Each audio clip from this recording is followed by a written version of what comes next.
Bayangkan berdiri di atas kapal yang berguncang hebat di tengah lautan beku.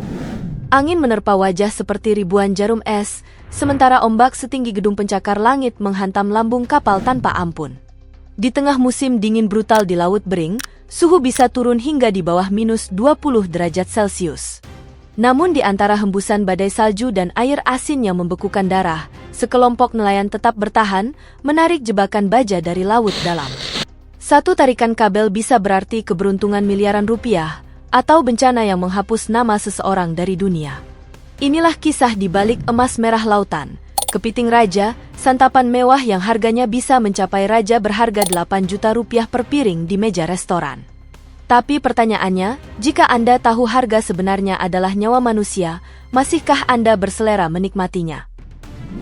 Kapal penangkap ikan sepanjang 30 meter itu sendirian menantang gelombang di Laut Bering, tempat yang dijuluki laut paling mematikan di dunia. Di kapal, para awak bekerja tanpa henti, menarik perangkap kepiting yang beratnya lebih dari 300 kg. Setiap gerakan adalah tarian berbahaya di atas permukaan es yang licin. Satu kesalahan kecil, satu kabel baja yang terlepas, bisa menghantam dan mengakhiri hidup dalam sekejap. Namun di balik risiko itu, hadiah yang menanti tidak main-main. Tangkapan kepiting raja senilai lebih dari 47,4 miliar rupiah. Kapten Bill, pria berusia 63 tahun dengan wajah keras terbakar matahari, dan mata yang tajam menatap layar radar, telah menghabiskan lebih dari 40 musim di laut ini. Di sini, setiap hari adalah pertarungan antara manusia dan alam. Kesalahan sekecil apapun bisa menjadi yang terakhir. Ketika grafik tekanan di radar berubah menjadi merah darah, pertanda badai salju besar mendekat, Kapten Bill tahu waktu mereka terbatas. Di bawah permukaan laut yang gelap, ribuan kepiting raja bernilai miliaran rupiah sedang bergerak. Mereka harus bertindak cepat sebelum laut menutup pintunya. Kepiting raja atau Paralitodes Compsognathus adalah raksasa berlapis baja dari perairan dingin. Mereka hidup di kedalaman 100 hingga 300 meter, di mana suhu air jarang melebihi 4 derajat Celcius sepanjang tahun. Dari lingkungan ekstrim inilah daging kepiting raja mendapatkan teksturnya yang padat, rasa manis alami, dan kemurnian yang menjadikannya salah satu makanan laut paling mahal di dunia. Kepiting ini bisa hidup hingga 30 tahun, tetapi membutuhkan waktu 4 hingga 5 tahun untuk mencapai kematangan. Setiap betina hanya bertelur sekali setahun, membawa ribuan telur di bawah perutnya selama berbulan-bulan. Demi menjaga keberlanjutan populasi, peraturan ketat diberlakukan. Hanya kepiting jantan dewasa dengan ukuran cangkang minimal 17 cm yang boleh dipanen. Pada musim panas, mereka bermigrasi ke perairan dangkal untuk bertelur, sedangkan di musim dingin mereka menyelam kembali ke kedalaman, menggunakan indera penciuman dan peraba untuk mencari moluska, bintang laut, dan organisme laut yang membusuk. Kelangkaan, pertumbuhan yang lambat, serta habitat ekstrim menjadikan setiap musim penangkapan bukan sekadar pekerjaan, tetapi pertempuran hidup dan mati antara manusia dan laut. Di atas kapal, suhu turun hingga di bawah 4 derajat Celcius. Seorang pemuda berusia 22 tahun, awak baru, menggenggam tali baja untuk pertama kalinya. Tangannya gemetar, bukan hanya karena dingin, tapi karena takut. Tali itu tajam seperti pisau, dan dek kapal licin oleh es. Di tempat seperti ini, satu langkah salah bisa berarti akhir hidup. Perangkap baja berisi umpan ikan haring diturunkan perlahan ke dalam air hitam legam. Derek berderit keras, kabel baja berputar cepat, melilit seperti ular perak di bawah cahaya kuning redup. Setiap kali perangkap dilepaskan, tidak ada yang tahu apa yang menunggu di bawah sana, jackpot kepiting senilai ratusan juta rupiah, atau kekosongan yang mematikan semangat. Salju turun semakin lebat. Radar kapal berbunyi nyaring, memperingatkan badai yang datang lebih cepat dari perkiraan. Semua orang bergerak cepat. Satu awak menandai lokasi GPS, yang lain memeriksa tegangan kabel. Di laut seperti ini, setiap menit adalah perlombaan melawan waktu, melawan alam, dan melawan batas manusia. Ketika tiba waktunya untuk menarik perangkap pertama, seluruh kru menahan napas. Kabel baja bergemuruh, gulungan mesin menderu, dan jaring baja yang berat perlahan muncul dari kedalaman. Jika terasa berat, itu pertanda baik, mungkin ratusan kepiting di dalamnya. Jika ringan, artinya mereka akan bekerja lebih lama, lebih keras, dan menantang badai untuk mengisi kerugian. Setiap kepiting segera diperiksa, cangkang diukur, kelamin diperiksa, dan kondisi fisik dinilai. Hanya kepiting jantan dewasa dengan cangkang utuh yang disimpan dalam tangki air laut dingin, agar tetap hidup dan segar. Kepiting yang terlalu kecil, atau betina segera dikembalikan ke laut. Kepiting yang terlalu kecil atau betina segera dikembalikan ke laut. Laut yang bergoyang kini perlahan mereda.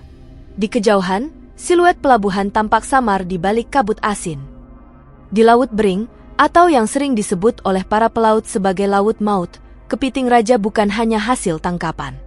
Mereka adalah harta karun yang diangkat dari dasar dunia. Begitu kapal menambatkan tali di dermaga, para pekerja segera bergerak cepat. Waktu adalah musuh terbesar dalam bisnis bernilai jutaan dolar ini. Kepiting hidup segera dibawa ke gudang pembekuan di tepi pantai.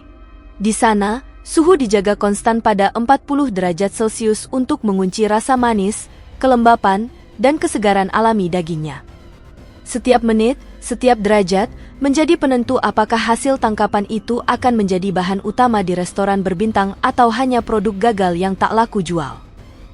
Setelah distabilkan, setiap kepiting dikemas ke dalam wadah khusus dengan kode QR unik, sebuah paspor digital yang merekam detail lengkap, koordinat penangkapan, tanggal panen, nama kapal, hingga identitas nelayan yang menjeratnya dari kedalaman.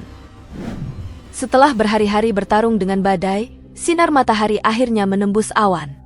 Kapal perlahan memasuki pelabuhan, dinding-dindingnya diselimuti lapisan es tebal. Di dek, para awak bersandar lelah, tangan mereka merah dan bengkak karena dingin. Beberapa menatap laut dengan mata kosong, bukan karena takut, tapi karena hormat. Mereka tahu, laut ini tidak pernah benar-benar bisa ditaklukkan. Bagi mereka, setiap kepiting bukan sekadar hasil tangkapan senilai miliaran rupiah, ia adalah simbol ketekunan, warisan, dan batas daya tahan manusia. Ini bukan hanya pekerjaan, melainkan cara hidup. Ketika Anda menikmati sepiring daging kepiting raja yang lembut dan manis, mungkin sulit membayangkan tangan-tangan kasar yang memanennya dari dasar laut beku. Tapi di balik rasa lezat itu, tersimpan kisah tentang keberanian, pengorbanan, dan manusia yang menantang alam demi bertahan hidup. Tidak semua kepiting bertahan hidup dari perjalanan panjang dan keras itu. Namun, tak satu pun yang terbuang. Kepiting yang lemah atau mati langsung dikirim ke pabrik pengolahan di pesisir. Di sana, jalur pemrosesan dingin beroperasi 24 jam tanpa henti, dengan deru mesin dan uap panas yang bergulung di udara. Kepiting direbus cepat pada suhu 98 derajat Celcius, cukup untuk mematangkan dagingnya tanpa mengeringkannya.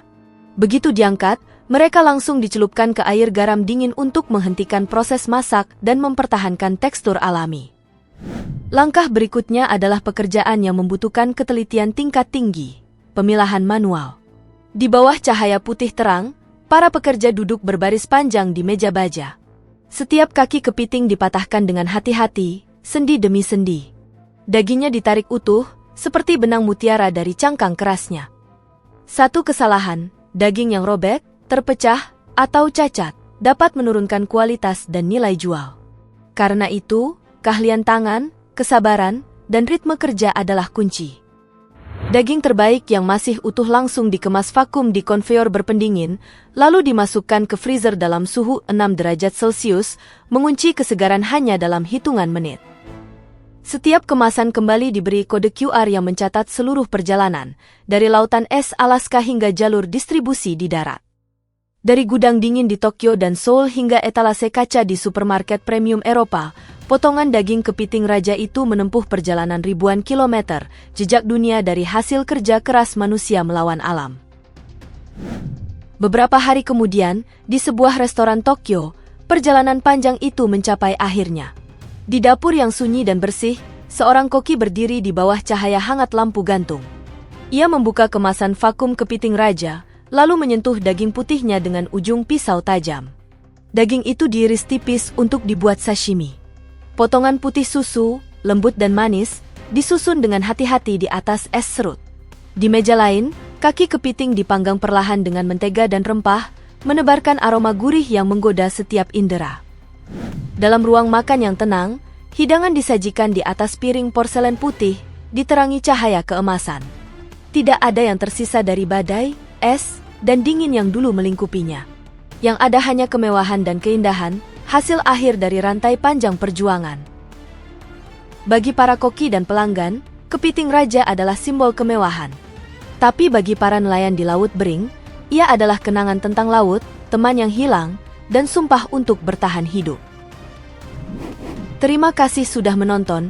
Jika Anda menyukai video ini, jangan lupa like, subscribe, dan aktifkan notifikasi, agar tidak ketinggalan cerita kami selanjutnya. Sampai jumpa di video berikutnya.